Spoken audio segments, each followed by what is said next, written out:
우리가 살다가 생활이 좀 어려워지면 생각하게 되는 것이 이렇게 사는 게 맞느냐, 내가 지금 잘 살고 있느냐 하는 고민, 질문일 것 같아요. 교회 다닌다는 이유로 내가 성도로서의 삶을 살아가는 그 나의 행태들, 삶의 모습들이 나한테 과연 유익하겠느냐, 나 혼자 손해보는 것 아니겠느냐, 이런 질문들을 하게 되죠. 그래서 내 신앙생활에 대한 그런 고민들, 나의 신앙을, 나의 성도됨을 좀 흔드는 질문들을 스스로에게 하게 되는 시간들이 어떤 사람들에겐 자주 있을 수 있어요. 내 시간을 내서, 내 힘을 사용해서, 내 마음을 내서, 내 마음을 덜어서, 내 돈도 사용하면서 봉사하고, 용서도 하고, 일도 하고, 그렇게 살고 있는데, 이 시간에 어떤 사람들은 열심히 더 돈을 벌고, 놀러 가고, 또 재미를 또 취하고, 그렇게 즐겁게 살고 있다는 사실에 유혹에 빠지게 만들기도 하죠. 더욱 유혹에 빠지게 하는 일, 나의 믿음을 약하게 만드는 일은 분명 좋은 일을 하는 사람이라고 생각했는데 그 사람이 어렵게 되고 피해자가 되는 사건들을 접할 때입니다. 저렇게 수고했는데 저런 대접을 받는다는 것이 말이 되느냐 스스로에게 질문하게 되죠. 사람들이 알아주지도 않고 나만 혼자 지금 뻘짓하고 있는 것 아니냐 하는 생각을 하게 됩니다. 지난 목요일 뉴스에 좀 지나간 뉴스가 다시 나타났습니다. 2015년도 11월에 정부의 노동정책 문제와 한국사 교과서 국정화 문제, 세월호 참사 진상규명 문제, 농민 문제 등에 대한 시위를 했는데 그 시위 중에 물대포에 맞아서 사망하신 고 백남기 농민에 대한 뉴스가 다시 나왔기 때문입니다. 261명의 청소년이 포함된 304명의 사람들이 가라앉는 배에서 구조되지 못했던 뉴스도 충격적이었지만 죽음을 앞둔 불의의 사고로 죽음을 앞둔 고 백남기 씨에 대한 병원의 모습이 너무나도 한 명에게 가한 행위이긴 했지만 좀 눈뜨고 볼 수 없는 모습이었던 것 같습니다. 당시 그분이 돌아가시면 정권에 큰 어려움으로 작용할 것이기 때문에 평안히 안식해야 할 분에게 주사를 꼽아서 육체의 숨을 유지시키는 일을 병원이 그 정권을 위해서 하고 있다는 의혹들은 사람들의 마음에 동의가 되는 내용이었죠. 지난 목요일에 그 병원에서 사망 원인을 병사에서 외인사로 바꾼 것은 뒤늦게라도 참 다행스러운 일이었지만 이전의 진단도 잘못된 것은 아니었다라는 그 변명을 병원에서 하는 것을 들으면서 마음이 편치 않았습니다. 눈 가리고 아웅하는 식의 말을 자기들의 명예를 위해 한 것 같은데 오히려 그들의 명예를 더욱 땅에 스스로 곤두박질 치는 모습이 아니었나, 그런 효과를 내지 않았나 생각이 됩니다. 그러한 병원의 모습에 대해서 내부에서도 반대 의견이 좀 있는 것으로 알려졌죠. 이러한 병원의 모습에 대해서 뉴스 앵커는 지록 위마라는 사자성어를 언급했습니다. 사슴을 보고 말이라 부른다라는 뜻인데, 진나라의 권력자 조고라는 사람이 사슴을 가져와서 왕에게 바치면서 말을 바치옵니다 라고 말하면서 주위에 있는 신하들의 모습을 살폈다고 합니다. 세 부류로 나뉘었는데 한 부류의 사람들은 그건 사슴이지 어떻게 말입니까? 라고 말하는 사람들이었고, 또 한 부류는 그건 말 맞습니다. 라고 동조하는 무리였고, 또 한 무리는 아무 말 없는 무리였다고 합니다. 이 조고라는 사람은 나중에 그건 사슴이다 라고 말한 사람들을 모두 숙청했는데, 이 사건을 두고 한 말이 그 사자성어가 지록위마인 것이죠. 그런데 이 지록위마라는 말이 백남기 선생의 경우에만 적용되느냐? 우리가 요즘에 또 오래 전부터 봤던 뉴스들의 그 내부 이야기를 들어보면 다 같은 내용이지 않느냐 하는 생각이 듭니다. 멀리 가지 않아도 4대강 사건도 지록위마의 모습이 있죠. 용산 참사에서도 지록위마의 모습이 있습니다. 정유라 2대 사태, 최순실 삼성 사태 등의 모든 문제들에는 지록위마의 모습이 있습니다. 악을 악이라 말하지 않고 악을 악이라고 밝혀 말하는 사람들을 적극 지지하지 않는 행위로 인해서 결과적으로는 나에게까지 사회 전체가 더 위험해지고 사람 살기 더 어려워진 사회가 되는 것입니다. 이것이 우리 사회의 현실이고 우리가 가진 우리의 약점이죠. 침묵하고 있는 것. 그것이 바로 우리의 약점입니다. 사람은 누구나 자기의 안위를 챙기면서 자기가 피해를 받거나 피곤해지는 일을 멀리하기 마련이기 때문입니다. 그래서 사실 누구나 악인이 될 수 있습니다. 오늘 우리가 함께 읽은 이사야서 56장 10절에는 이러한 사람들을 맹인과 벙어리 개들이라고 말하고 있습니다. 물론 이들은 단지 침묵한 사람들이 아니라 지록위마의 이야기에서 그건 말이 맞다라고 동조한 사람들에 가깝다고 볼 수 있죠. 11절에서는 이들이 탐욕이 심하다고 말하고 족한 줄을 알지 못하는 자들, 그리고 자기 이익만 추구하는 사람으로서 내일도 오늘같이 크게 넘치리라고 믿고 말하는 사람들로 기록이 되어 있습니다. 요즘에 뉴스에 나오는 사람들, 국정농단한 사람들, 그 일에 동참한 사람들의 모습들이지 않은가, 그들과 닮은 모습이지 않은가 생각이 됩니다. 이들은 깨닫지 못하는 사람들이었습니다. 의인들이 자신들 앞에 죽어나갈 때 그들은 오히려 승리와 쟁취의 기쁨에 빠져서 자아도취되어 있었습니다. 그러면서 우리가 독주에 잔뜩 취하자. 내일도 오늘같이 크게 넘칠 테니까 오늘 마셔도 괜찮다. 독주에 빠져도 괜찮다라고 말하는 것이죠. 이 악인들은 그들이 짓밟은 그 불쌍한 사람들, 그들이 처리해버린 그 사람들이 평안에 들어갔음을 깨닫지 못합니다. 짓밟힌 그들이 편히 쉬고 있다는 사실을 깨닫지 못하고 있는 것이에요. 내가 이겼다, 내가 짓밟아버렸다, 내가 처리했다. 그들이 더 이상 이 세상에 내 눈앞에 없다.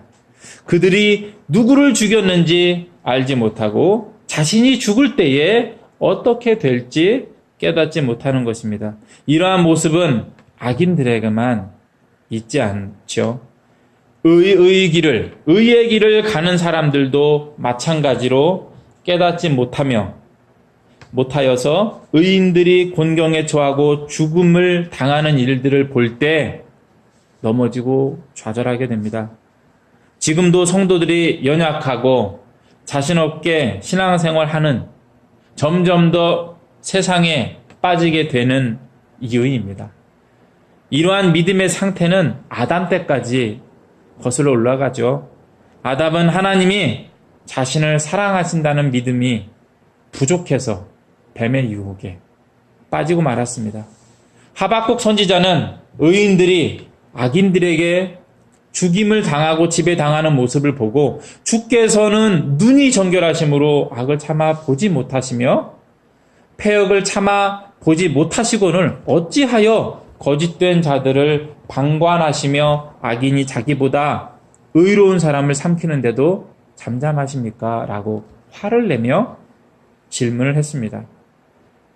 의인이든 악인이든 둘 다 눈앞의 일만 전부라고 생각하기 때문에 그렇게 행동하게 되는 것이죠. 하나님을 생각했다면 자기가 죽은 후에 누구를 만나게 될지 생각하고 있다면 내가 이겼다. 난 여전히 잘 산다. 라는 말을 하며 기뻐하고만 있을 수 있겠습니까? 반대로 의인이 고난만 당하고 죽임 당하기까지 했다는 고통스러운 현실이 있다 할지라도 모든 상황이 기승전 하나님으로 된다는 사실을 기억하고 있다면 마음이 아프고 슬플 수 있으나 괴로울 수 있으나 성도의 자존감이 사그러들 수는 없습니다. 하나님 없는 듯 살 수 없죠. 우리는 깨닫는 사람, 기억하는 사람들이 되어야 합니다. 하나님이 계심을, 여전히 살아계심을 기억하는 사람, 그것을 깨닫는 사람들이 되어야 합니다. 사람이 이 사실을 깨닫지 못하는 것은 판단력을 잃었기 때문입니다. 사람이 평상시에 판단력이 약해지는 이유는 뭘까요? 뇌에 문제가 생겼다라고 과학은 이야기합니다. 알코올 중독에 걸린 사람은 알코올 때문에 뇌가 손상이 되어서 판단력이 현저히 떨어지게 되죠. 지난번 TV를 보니 담배 중독에 빠진 사람도 마찬가지라고 합니다. 담배에 니코틴에 중독된 사람도 담배를 피울 때에는 그 담배의 성분이 뇌의 활동을 도와서 뇌를 활성화시킨다고 합니다. 하지만 담배를 피우지 않을 때에는 중독되지 않은 사람보다 훨씬 더 그 기능이 저하되어서 머리가 잘 돌아가지 않는 창의력과 어떤 그 판단력에 장애까지는 아니지만 그 능력을 많이 떨어뜨린다고 합니다. 그래서 담배에 중독된 사람은 일을 할 때 담배를 피우게 되는 것입니다. 일을 하는 도중에 담배를 피우게 되는 거죠. 이처럼 의인들이 죽을지라도 마음에 두는 자가 없고 진실한 이들이 거두어감을 당할지라도 깨닫지 못하는 이유, 판단력이 사라지는 이유는 이 세상에서의 즐거움에 중독되었기 때문입니다. 더 많은 이 세상의 그것들을 구하고 스스로를 중독시켜버리는 것입니다. 마치 우리의 호흡에 절대적으로 필요한, 필수적으로 필요한 산소에 중독되는 것과 같습니다. 성공이 필요하고 좋다고 하여서 그것에 집착하고 성공만 찾음으로 중독되는 것이죠.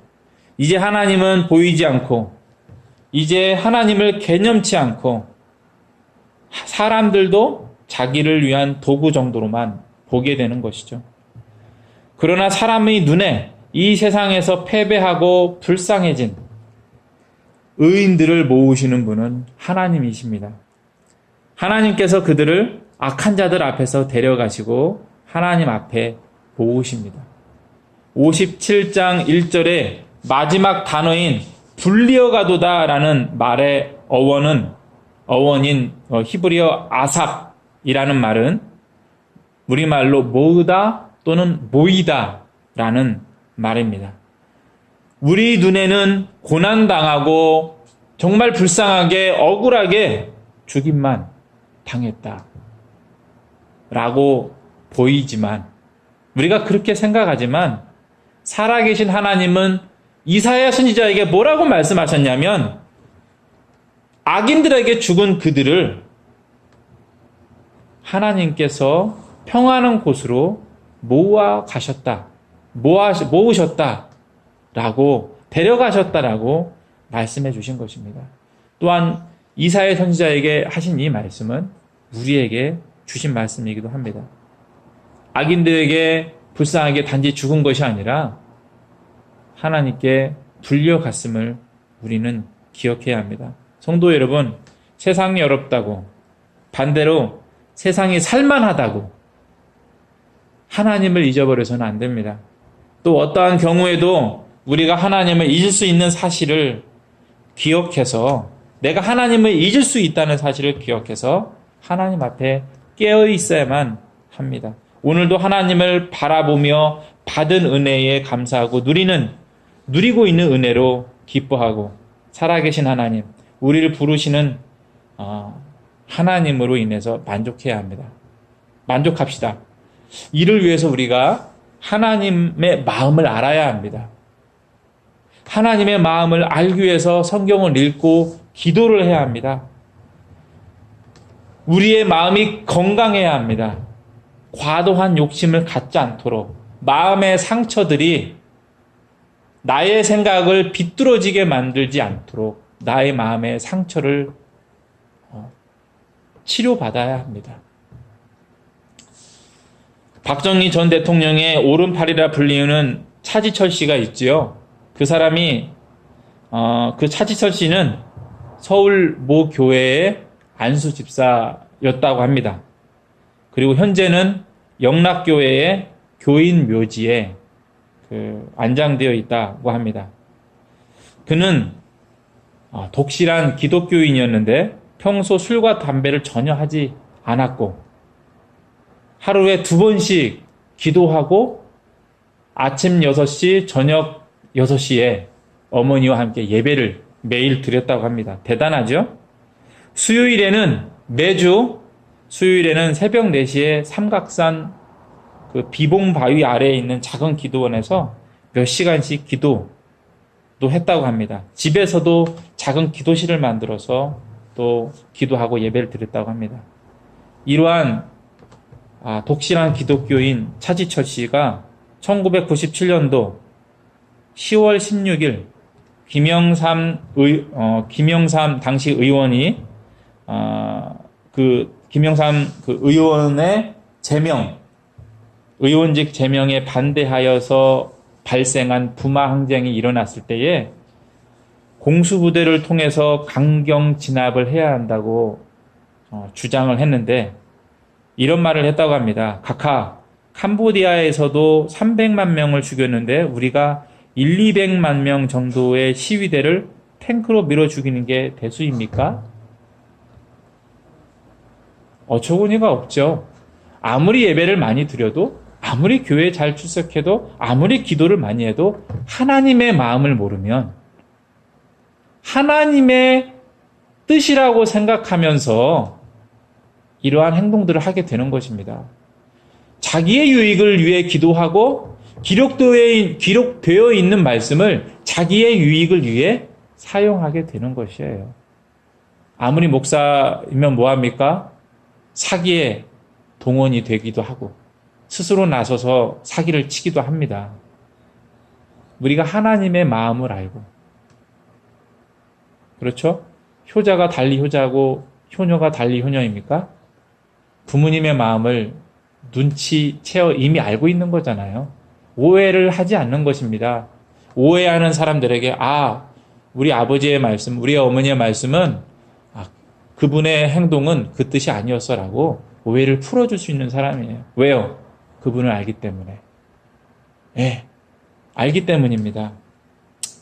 마찬가지입니다. 우리가 건강한 신앙을 갖는다는 것은 단지 기도를 많이 하고 성경을 많이 읽는 것은 아니에요. 하나님의 마음을 알아야 돼요.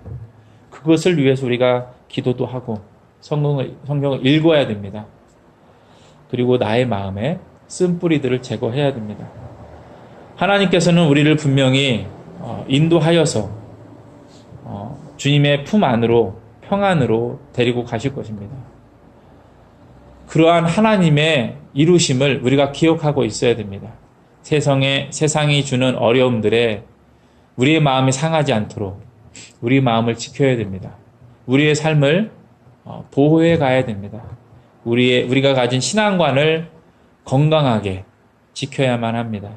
여러분, 내가 조금 신앙적으로 나의 신앙이 병들었다 할지라도 내 마음이 부족하다, 믿음이 부족하다 할지라도 하나님은 나를 하나님께서 말씀하신 대로 약속하신 대로 하나님의 품 안으로 평안한 곳으로 인도해 가실 것입니다. 데리고 가실 것입니다. 불리어 가실 것입니다.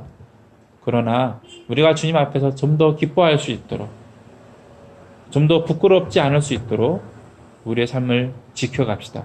우리의 마음을 지켜갑시다. 하나님 마음이 무엇인지 깨달아 알아야 됩니다. 오늘도 이를 위해서 우리가 좀 더 깨어 있고 말씀과 기도에 읽고 기도하는 데에 좀 더 노력합시다. 우리가 하나님을 알아야 됩니다. 그래서 오늘 우리의 삶이 좀 어려울지라도 평안하고 나의 마음이 죄로 한 걸음 한 걸음 나도 모르는 사이 더 빠져들어가는 일이 멈춰질 수 있게 합시다. 같이 기도합시다.